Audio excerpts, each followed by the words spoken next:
les petits camarades de Cablo. Bonjour à tous, bienvenue dans le coffre à histoire de Cablo. Ça me fait plaisir de vous inviter dans la salle de jeu de Cablo, là où il adore lire des histoires.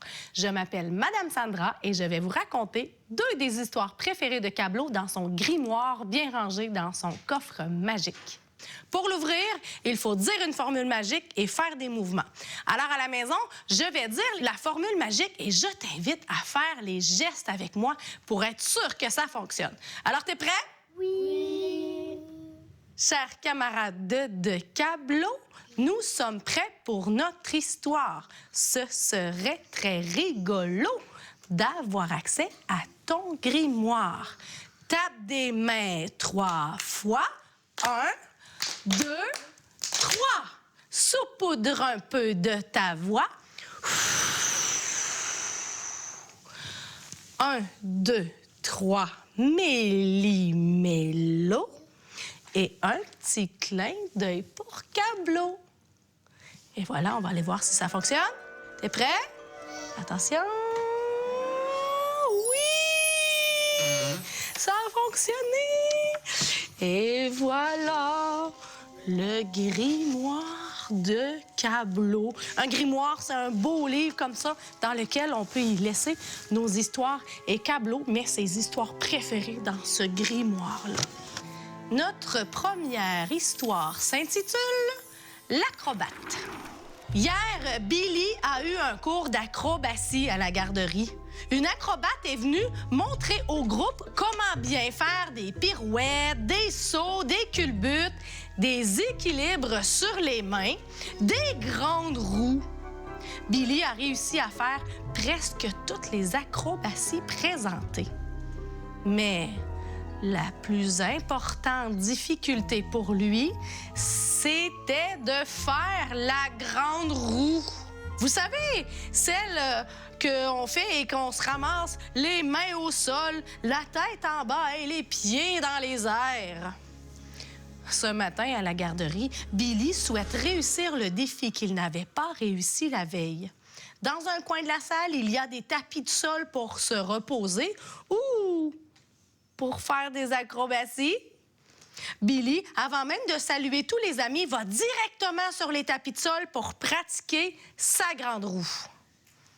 Il a l'intention, avant la fin de la journée, de réussir cette figure acrobatique. Il s'élance, puis ça ne fonctionne pas. Il s'allonge de tout son long au moment où il pose les mains par terre, comme s'il n'avait pas assez de force dans les bras. Il décide donc de réchauffer ses muscles. Alors, on s'étire, on réchauffe nos muscles comme ça. En haut. Allez, on se réchauffe les bras comme ça. 1, 2, 3, 4. 1, 2, 3, 4. OK, voilà. S'il est plus fort, ce sera plus facile. Il trouve des livres d'histoire qui s'empilent dans la bibliothèque près de lui et hop! 1, 2, 3. Et hop! 1, 2, 3. Et plus lourd les deux en même temps. Avec mes nouveaux muscles, je vais avoir ce qu'il faut pour réussir la grande roue. Son essai suivant l'amène à se cogner l'épaule sur le mur. Ouch! Cogne-toi l'épaule. Ouch! Billy rate encore son acrobatie. Il se dit que c'est l'équilibre qu'il faut travailler à présent. Il se sert alors du mur comme appui pour forcer avec ses mains et tenir sa tête en bas. Mais il s'épuise vite et il tombe. Pouf! Ouch! L'autre côté! Aïe aïe!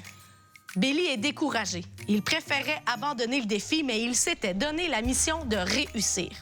Il se dit qu'il ne peut pas renoncer tout de suite, alors il persévère et il continue. Alors là, on fait un jeu. Quand je vous pointe, vous dites « Ouch! » On essaye? Ouch! Parfait, vous êtes super bon. On est prêt? Alors, Billy se pratique. Il tourne, il tombe et... Ouch! il se relève.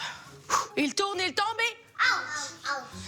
il tente encore l'acrobatie. Il tourne, il tombe et...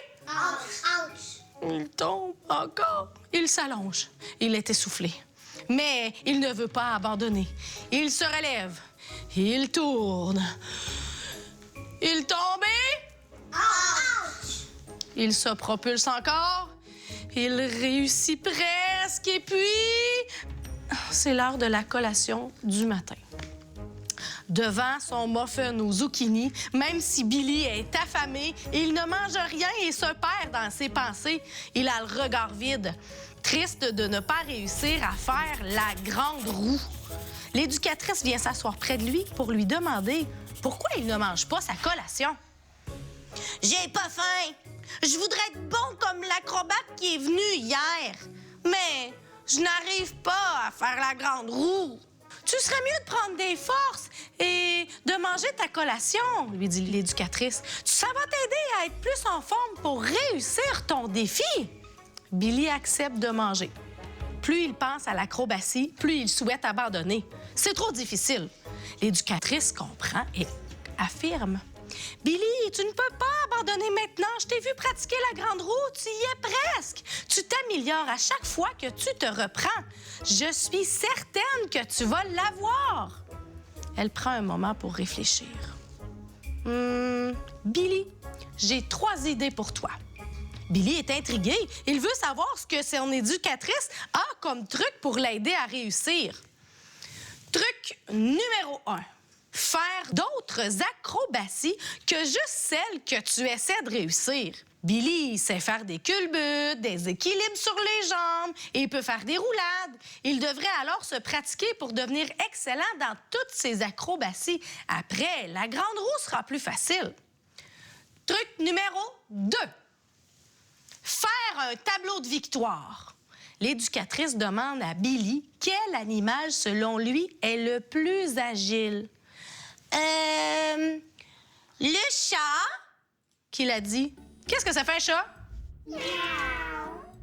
Ouais, ça, c'est facile. Qu'est-ce que ça fait un chat qui tombe en essayant de faire la grande roue? Ça fait miauch! L'éducatrice lui propose donc de créer un tableau dans lequel, à chaque fois qu'il réussit une acrobatie, il appose un autocollant en forme de chat. L'éducatrice fouille dans son tiroir à surprise et déniche une feuille d'autocollant de chat et une feuille blanche sur laquelle est écrit « Tableau des victoires ». Comme ça, en voyant son tableau avec tous les chats, Billy constatera qu'il progresse et qu'il peut s'améliorer. Truc numéro 3. Se donner le droit de se tromper, sans se fâcher ou abandonner. C'est normal de ne pas tout réussir le premier coup. Qu'est-ce que tu dirais de préparer un spectacle d'acrobatie que tu pourrais nous présenter avant de repartir à la maison? Billy est emballé par l'idée de faire un spectacle. En fait, il est motivé par tous les trucs de persévérance recommandés par son éducatrice. Il retourne donc sur le tapis de sol accompagné par des autocollants de chat, un tableau et une énergie nouvelle pour réussir à faire un spectacle. Il s'installe et pense à toutes les acrobaties qu'il pourrait faire. À l'endos de son tableau, il dessine des figures qu'il a choisies pour l'aider à se souvenir de ce qu'il aimerait présenter pour son spectacle. Et là, regarde bien. Tadam! Il y aura 5 figures qu'il veut faire. L'arabesque, c'est un équilibre sur une jambe. Le saut le plus haut possible avec les bras en V, comme une victoire. Ensuite, il fait une roulade avant. Ensuite, il continue et il fait le grand écart. Et pour terminer, il fait la grande roue. Alors, Billy se pratique comme ça et il s'exerce jusqu'à réussir. À chaque fois qu'il réussit une de ses acrobaties, il appose un autocollant de chat sur son tableau de victoire.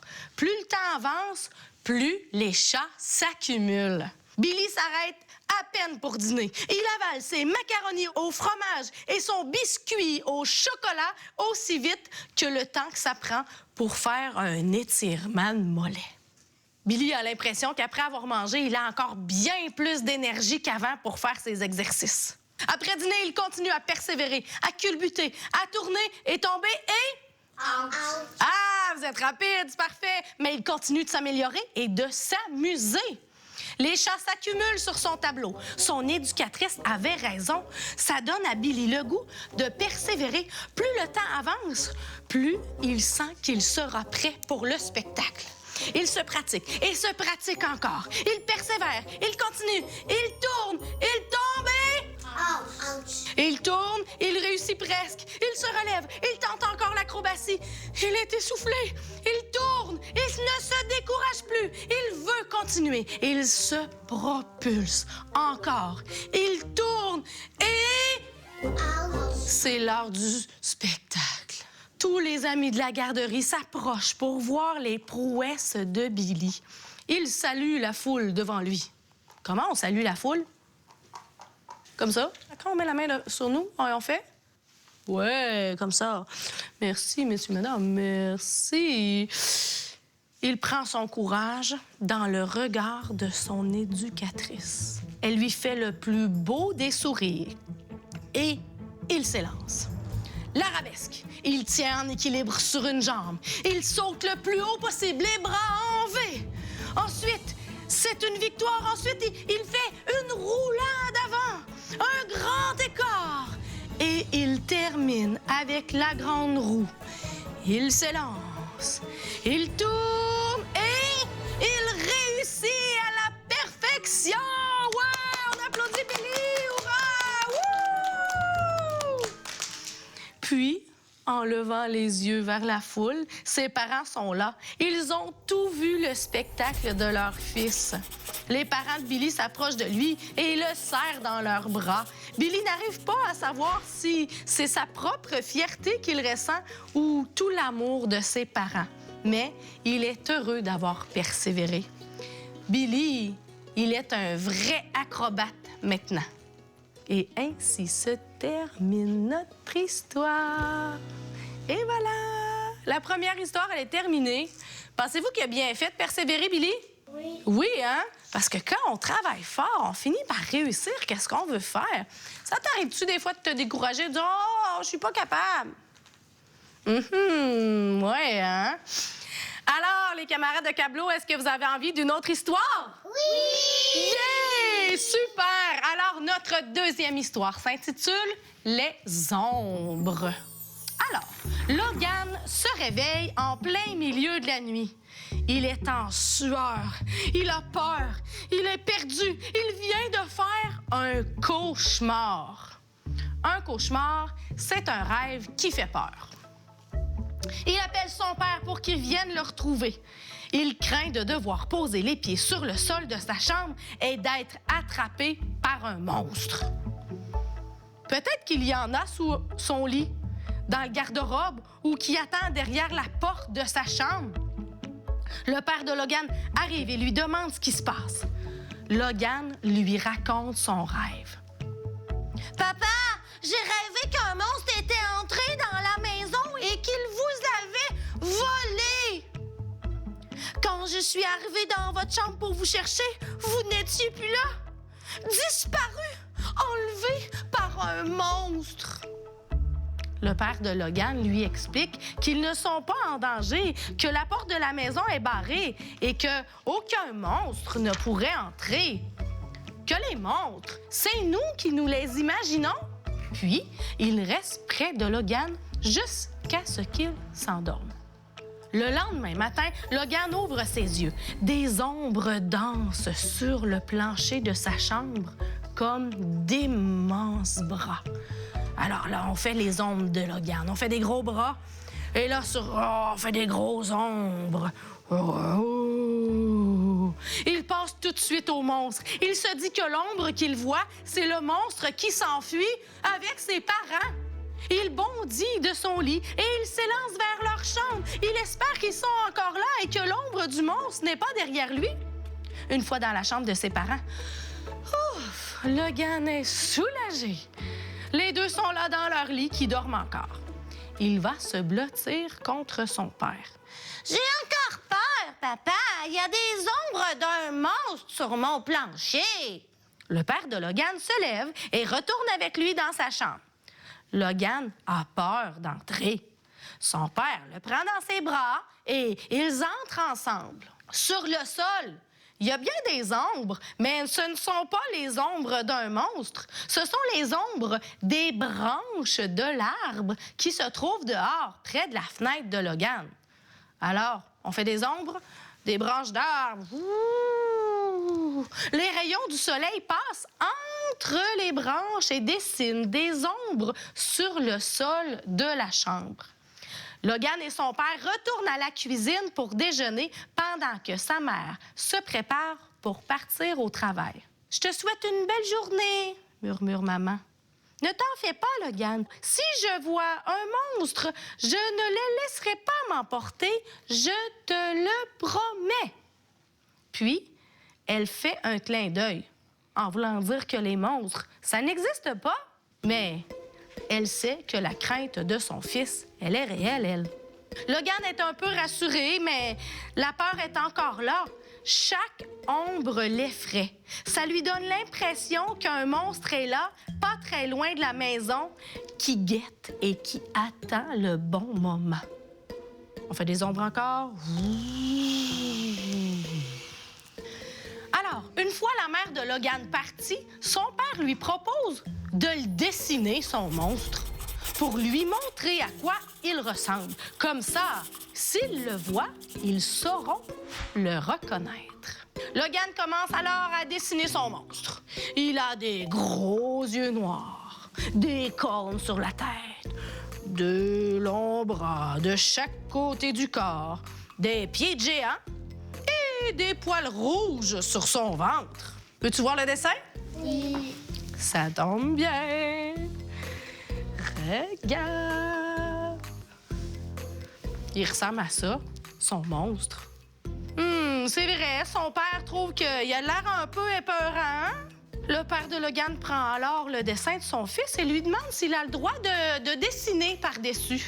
Logan se demande bien ce que son père va faire avec le monstre, mais il accepte. Son père dessine un nez de clown sur le visage du monstre. Il lui met des ressorts en forme de tire-bouchon sur la tête. Dans ses immenses pieds, il lui coince des fleurs entre les orteils. Tu ne trouves pas qu'il a l'air moins peurant comme ça? Dit papa.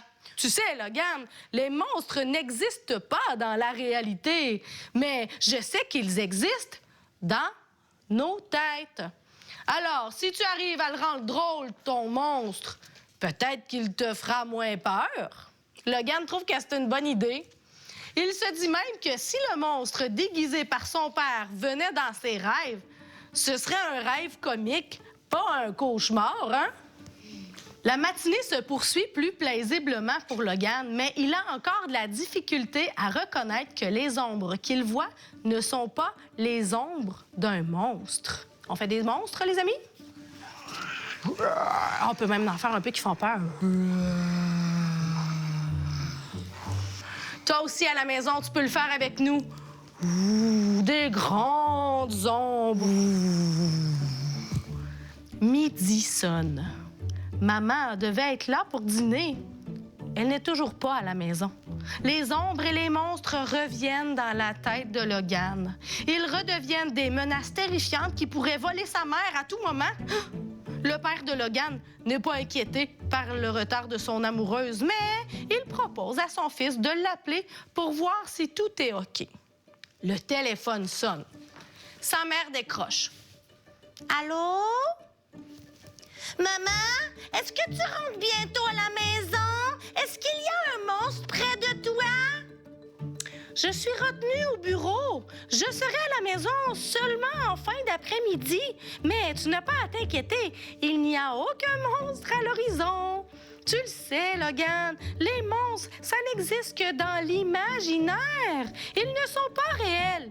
Je te promets qu'on se voit plus tard. OK. Puis, il raccroche. Logan s'installe à la table avec son père pour manger, mais il n'est pas dans son assiette. Ne pas être dans son assiette, qu'est-ce que ça veut dire? Ça veut dire qu'on mange pas. On mange pas, on n'est pas très en forme puis de bonne humeur, hein? On file un peu tout croche. C'est un peu drôle de dire cette expression-là en même temps qu'on mange, justement, hein? De pas être dans son assiette. Une chance qu'on n'est pas dans l'assiette. Ça ferait bizarre.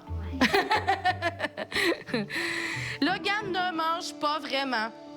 Il regarde partout autour pour s'assurer que les ombres sont bel et bien des ombres de la réalité et non pas un monstre qui serait en train de se cacher. Il n'arrive plus à imaginer le monstre avec un nez de clown.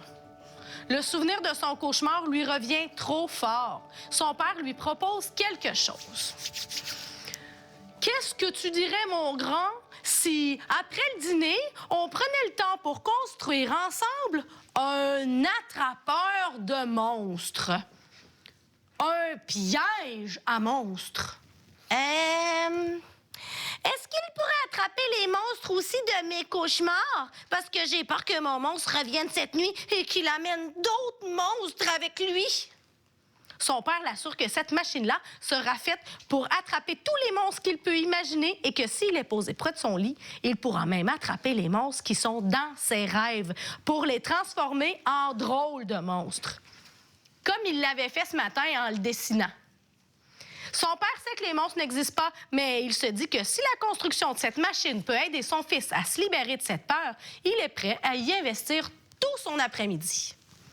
Une fois le repas terminé, Logan et son père s'installent au salon pour bricoler le piège à monstres. Voici les étapes. Premièrement, une structure pour le piège. Ils trouvent 2 chaises qui serviront de la base pour construire le piège. Ensuite, il faut accrocher une lampe de poche pour bien voir les monstres, pour savoir où ils sont. Et puis, puisque les monstres semblent attirés par les ombres, une lampe de poche, ça permet de créer de très belles ombres. Puis un filet pour les capturer. Entre les 2 dossiers de chaises, ils suspendent une des doudous de Logan. Enfin, installer tout ce qu'il faut pour déguiser le monstre. Un nez de clown, un ressort en tire-bouchon et des fleurs entre les orteils. Pour terminer, celle qui éloignera le monstre à tout jamais, une catapulte. Une catapulte, c'est un outil qui sert à lancer des objets très loin. Logan et son père organisent alors une spatule de cuisine retenue par un élastique. La catapulte se fera activer par le monstre qui, une fois les fleurs entre les orteils, rira parce que ça va le chatouiller. Il se fera donc catapulter très loin de la tête de Logan. Loin, loin, loin, là où les ombres se perdent dans le fin fond de l'imaginaire. Alors, on regarde les ombres se catapulter. Les amis, on commence ici et on finit loin par là-bas. 1, 2, 3.